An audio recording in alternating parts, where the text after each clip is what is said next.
Quick update before I start the video, new avatar. Sure, it's a little cute, but Chibi with a fancy hat is about the length of my visual artistry.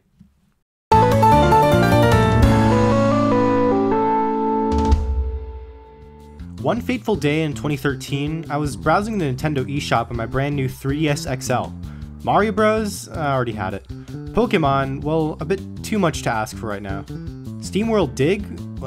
What? Then I came across a game called VVVVVV. I'm serious, that's what it's called. For probably the first and only time, I purchased a game because the name alone intrigued me. But oh, was I glad I did. VVVVV is an indie game released in 2010 by Terry Cavan. I consider it to be one of the first modern retro games and one of the all-time classic indie games.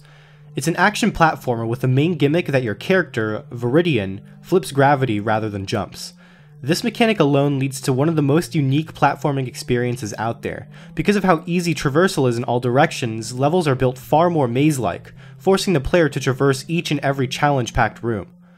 In addition, flipping can also be flipped on its head and turned into an obstacle for the player to overcome, like this collectible that openly mocks your inability to jump.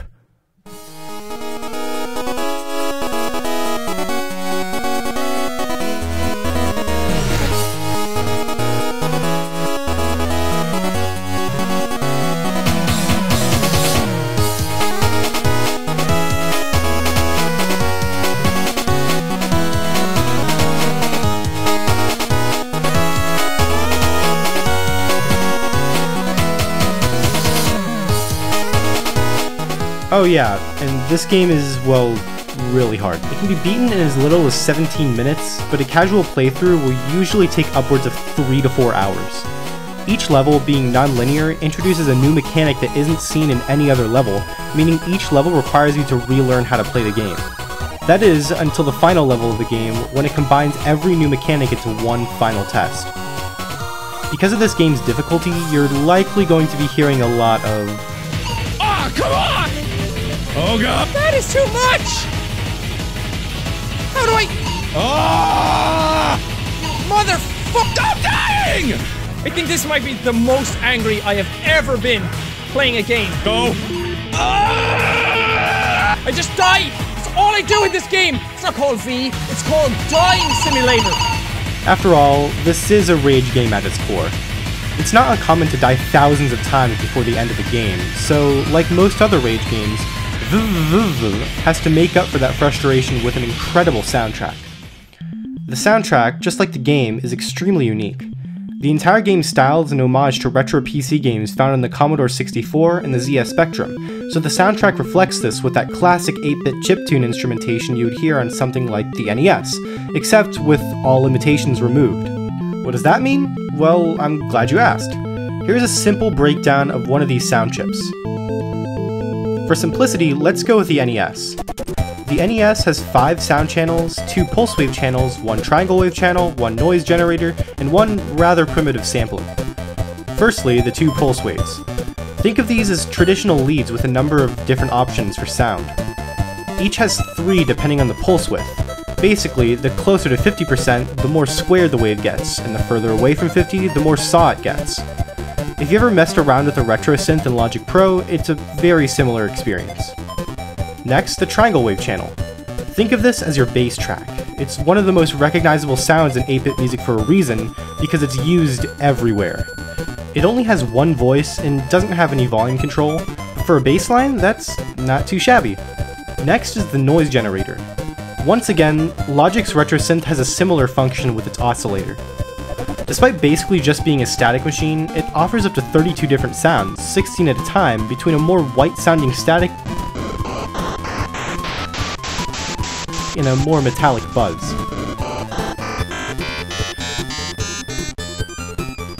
Finally, the sampler. While very limited by today's standards, in the late 1980s, the sampler was the backbone of NES percussion. You can hear it in this Super Mario 3's soundtrack, with timpani and bongo samples to give that percussion a little bit more life. It isn't a one-trick pony, however. This sampler can be used for everything from melodies to bass lines in the case of many Sunsoft games.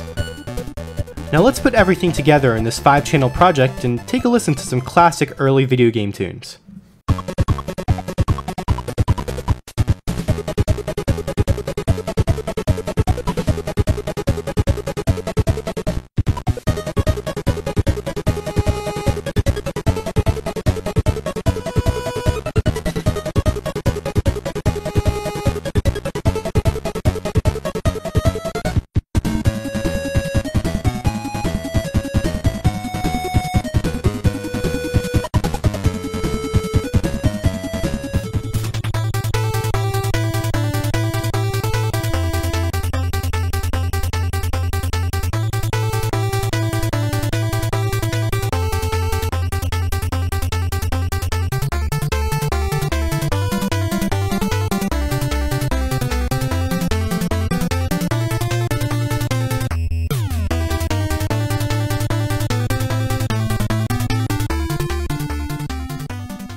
When heading to the V soundtrack, we can hear all these channels at work once again, except now it feels more full.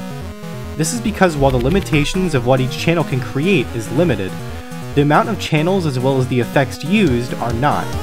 This opens the door to plenty of new musical possibilities. Pulse channels can now be used as pads to drive chords. Layering can now happen on a grander scale, percussion can be far more varied, and sampling can be pushed further than it otherwise could. That's great and all, but chiptune, even in 2010, was nothing new. In fact, I would probably call chiptune today quite okay. Where V differs from chiptune lies in its ability to play the middle ground. It can stand on its own while still being faithful to its Commodore Spectrum roots. Chiptune can often fall flat when it strays too far into literally just NES music or boring EDM with some 8-bit noises. Solai has managed to bridge the gap by crafting his limitations in a way that allows him to arrange incredible music while still not straying too far from the game's identity. Solai also uses some notable techniques in making sure each track feels fresh. In a game where you'll be stuck most likely dying over and over again, the game needs to push the player to not give up, and a great way of doing this is to back that frustration with uplifting music that never gets repetitive. Just by checking out the OST on YouTube, we can see this.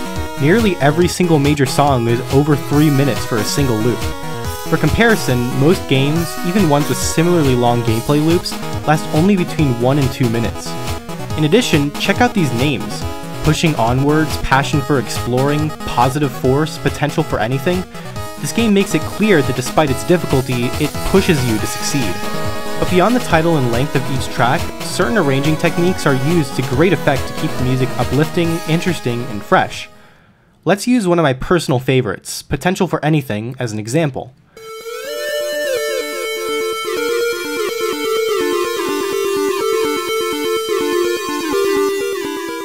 One thing to note that, well, this is techno, not jazz, rock, or funk.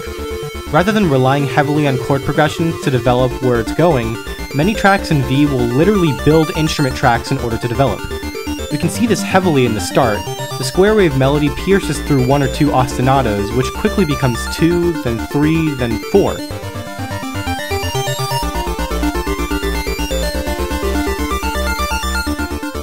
We stop hearing that melody so our ears can pay full attention to the wacky moving lines as they build.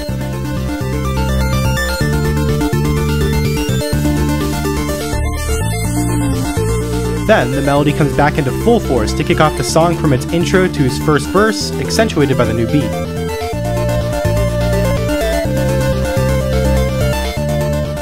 Then we get a nice break from the verse, back to just hearing those moving lines again, except with this cool downwards motif.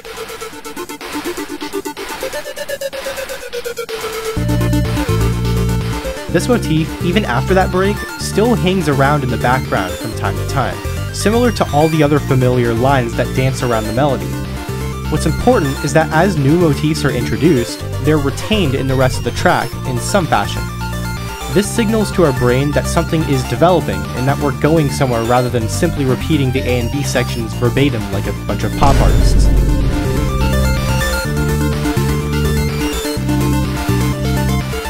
After a second break, we get something completely different to sink our teeth into. A new moving line that takes over as the melody.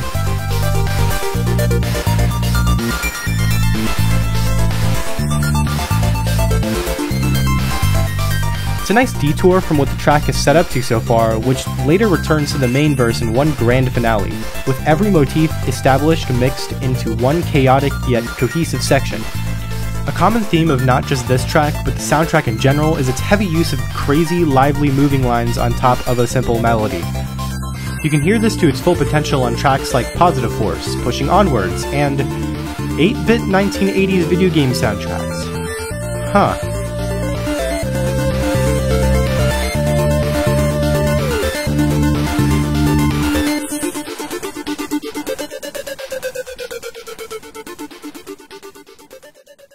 A notable outlier to this is the theme of the Warp Zone, Pressure Cooker.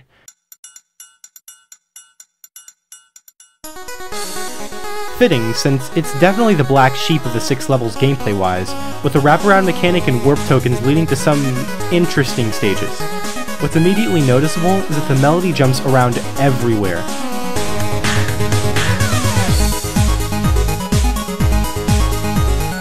But as soon as it begins, it's gone, and then it's back again.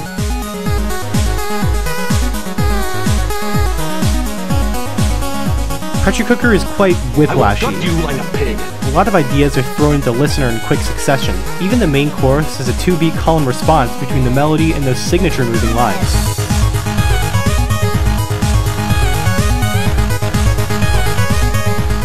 It's definitely whiplashy, but I'd be lying if I said it wasn't a cohesive package.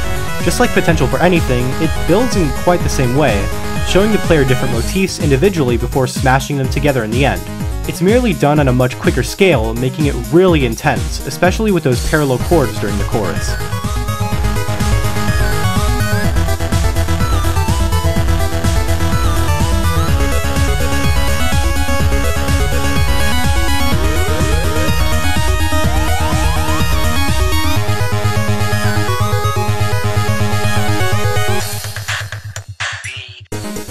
What I believe cements Soulai's merits when it comes to the soundtrack can be seen, strangely enough, in the game's overworld theme, Passion for Exploring.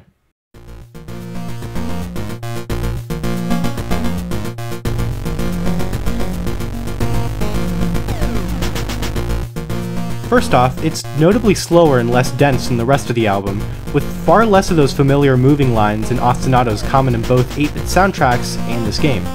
This is where the track differs from the rest. It's far more traditional in the way it's arranged. There are very clearly defined leads that pull the weight of the song rather than dance on top of countering lines, melodies are long, chord changes are frequent, and sections work not by building on previously established motifs, but through what you'd call regular means.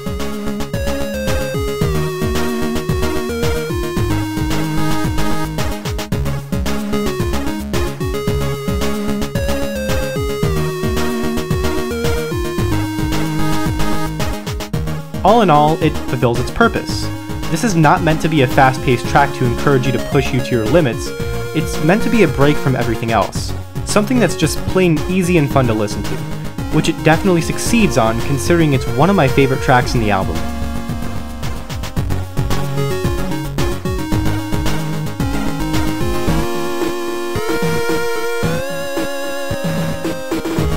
The soundtrack as a whole makes it abundantly clear that it's paying homage to the classic sounds of yesteryear, but Soulai also makes sure that the music serves its purpose first and foremost, to encourage the player to keep playing and never give up. It always feels fresh and interesting, and it stands on its own while working perfectly in tandem with the gameplay due to the limitations Soulai placed on his sound and not his system. In other words, Soulai bridges the gap between faithful and modern.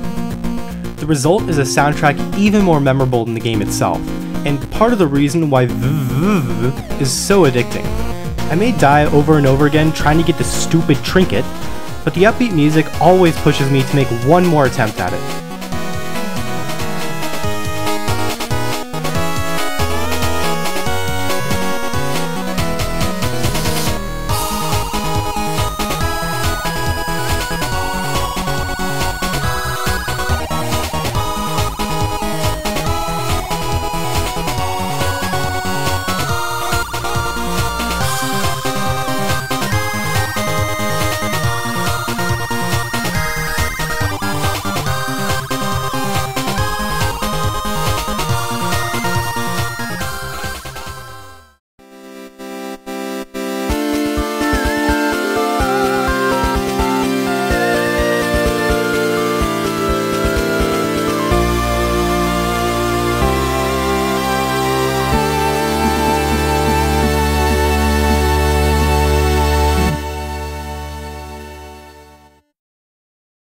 Oh yeah, Solai, if you're watching this, just why?